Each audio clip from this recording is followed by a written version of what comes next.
Hi friends, good morning అందరికీ. Hi అండి, ఎలా ఉన్నారు అందరూ? ఈరోజైతే నా డైట్ ఫుడ్ అయితే నేను చూపిస్తున్నాను. ఎందుకంటే ఇప్పటివరకు పెట్టిన ఒక 20 వీడియోస్ పెట్టుంటాను అంతే. ఆ వీడియోస్లో నా ఫుడ్ అయితే నేను ఇప్పటివరకు ఎవరికి చూపించలేదు. ఇది ఏంటంటే డైట్ ఫుడ్, కానీ మెయిన్ పీచు పదార్థం ఉంటుంది. ఇది వైట్ రైస్ కాదండి.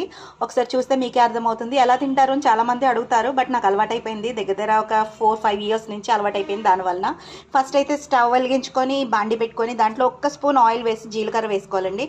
అంటే అది అవాయిడ్ చేసుకోవచ్చు, బట్ నేను వేసుకుంటాను, నాకు డైజెస్టెడ్ ప్రాబ్లం ఉండదు అని. ఒకసారి చూడండి. నెక్స్ట్ ఇందులో వాటర్ యాడ్ చేసుకోవాలి. ఇవి 2 గ్లాసెస్ ఉంటాయి మోస్ట్లీ.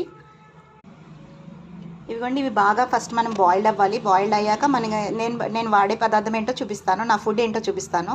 వాటర్ అయితే బాయిల్ అవుతున్నాయి. ఇదిగోండి నా ఫుడ్. ఇది ఎర్ర గోధుమ నూక అన్నమాట. ఇందులో చాలా పీచు పదార్థం ఉంటుంది. ఇది నేను 2 గ్లాసెస్ ఆల్రెడీ 2 కప్స్ అయితే నూక వేసాను. ఇది బాగా ఎగిరి